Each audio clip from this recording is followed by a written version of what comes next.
కుంభమేళ తరహాలో బీఆర్ఎస్ రజతోత్సవ సభ ఎలకతుర్తిలో ఎమ్మెల్సీ కల్వకుంట్ల కవిత సభ ఏర్పాట్ల పరిశీలన. తెలంగాణ ప్రజలకు శ్రీరామ రక్షగా నిలబడేది గులాబీ జెండా మాత్రమేనని ఎమ్మెల్సీ కల్వకుంట్ల కవిత అన్నారు.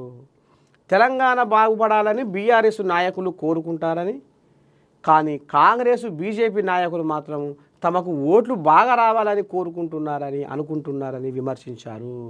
ఆ రెండు పార్టీల ప్రజల మధ్య చీలిక తీసుకొచ్చి ఓట్లు పొందేందుకు ప్రయత్నాలు చేస్తుంటాయని మండిపడ్డారు.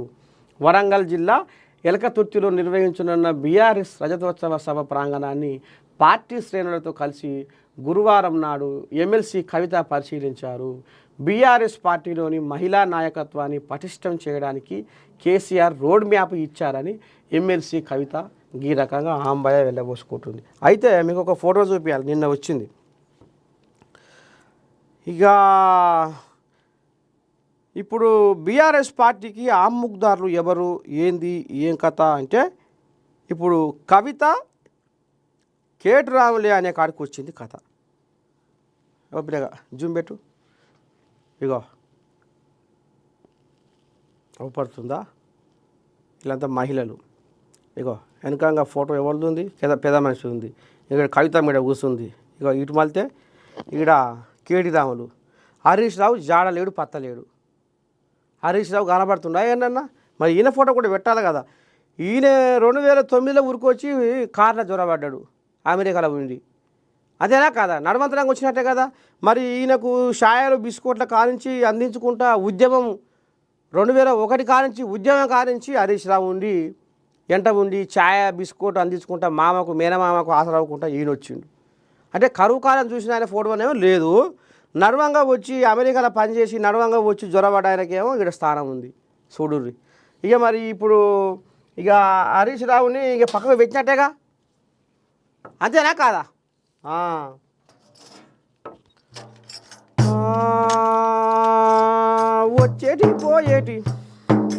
వచ్చేటి పోయేటి ఓయన్నలారా మా నారీషు జాడ తెలిసిందా. వచ్చేటి పోయేటి ఓయన్నలారా మాయన్నారీషు జాడ తెలిసిందా. నమ్ముకున్న మేనమామ కేసీరావు దూరము పెట్టిండా. నమ్ముకున్న కేసీరావు మేనమామ దూరము పెట్టిండా. హరీషు బలము బలగము పెరిగిపోతా ఉంటే రామా రామా. కేటీ రాములు ఓర్వకపాయే అయ్యయ్యో రామా ఇది ఏమి కర్మ.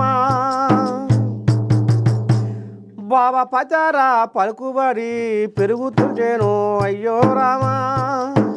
కవితమ్మ కూడా కళ్ళప్పగిచ్చి ఓర్వజాలక ఉన్నది దేవా. తందానో హరీషురావును పగబట్టినారో. ఆయన బలం పెరిగిపోతుంది, ఆయన బలగం పెరిగిపోతుర్రు. రేపు ఈయన ఏమైనా చేస్తాడు, ఏది చేయడానికైనా సిద్ధంగా ఉన్నాడు. రేపు కేసీరావుకు మరి పెత్తానం చేతికొచ్చి మరి పెద్ద మనిషి అవుతుంది కాబట్టి, కాళ్ళరెక్కలు మెత్తబడుతున్నాయి కాబట్టి, మళ్ళా పార్టీ పచార పలుకుబడి ఈ పార్టీ పగ్గాలను గుంజుకొని పోవాలంటే మరి దానికి సారథ్యం రథసారథి నేనన్నా ఉండాలి, మా అన్నన్న ఉండాలి, లేకపోతే మా చెల్లెన్న ఉండాలి, నేనన్నా ఉండాలి అని ఇప్పుడు అన్నా చెల్లెళ్ళ మధ్య కథ నడుస్తుంటే మరి హరీష్ రావు మా బలాన్ని గుంజుకుపోతాడో ఏమో, మాకు బలం తక్కువవుతుందో ఏమో. ఈయన మొదటి కాడికి వెళ్ళి మా అయ్య పంట ఉన్నాడు, మా అయ్యకు ఛాయలు బిస్కెట్లు అందించుకుంటా ఉద్యమం కానించే ఉన్నాడు. అందుకనే ఈయనకు బలం ఎక్కువైతటుంది కాబట్టి ఈయన ఏం చేయాలి, జనాలకు దూరంగా చేయాలి. ఈయన అక్కడక్కడ ఫ్లెక్సీలు ఫోటోలు గీటువలు కాని రాకుండా చేయాలి, కట్టకుండా చేయాలి. ఈయనని పొమ్మన లేక పొగబెట్టాలి, ఏడ ఉంచాలో గానే ఉంచాలి. కారులో ఈయనకు ఎక్కువ సంధి ఇవ్వద్దు, ఎప్పుడు అనిసినట్టే ఉంచాలి. అత్త మీది కోడలు లెక్క ఉంచాలి అని ఇక ఇప్పుడు అన్నా చెల్లె బదులుకొని మొత్తానికి ఈ వ్యవహారం చేసి ఇక ఇంట్లో పాపం హరీష్ రావు కూడా ఏదో మీదంగా అట పోతుండు చూస్తుండు వస్తుండు కానీ కడుపులో ఆయనకు పుచ్చడు బాధ పికరు ఉన్నట్టుగా మరి సోషల్ మీడియా వర్గాలల్లో అండ్ల కొంత తెలుస్తుంది. ఇక మరి పార్టీ అంటే పరిసచ్చే కొంతమంది కార్యకర్తలు కూడా అనుకుంటుర్రు.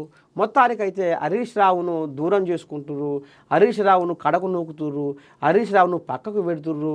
అన్నా చెల్లె అన్నదే అవా చూపించుకుంటుర్రు. జనాలల్లా ఎక్కడ చూసినా ఫ్లెక్సీలల్లా కటౌట్లల్లా వీళ్ళ ఫోటోలే కనపడుతున్నాయి. ఇవాళ సభ పెట్టుకున్నా కానీ సభ వెనకాల కూడా కేటీ రాముది కవితమ్మది. ఇక వీళ్ళ ఒకవేళ ఎన్నన్నా పుసుక్కున పెడితే హరీష్ రావు ఏనో ఇంత బుడ్డగా ఎర్రజీవంతా పెడుతుర్రు. వీళ్ళవి మాత్రము ఇక మరి పెద్ద పెద్ద ఫోటోలు పెట్టుకొని బ్రహ్మాండంగా ముంగడిపోతుర్రు. చూడాలి మరి రాబోయే రోజుల్లో ఇది కుంభమేళ తరహాలో అనుకుంటారు కానీ ఇక మరి అది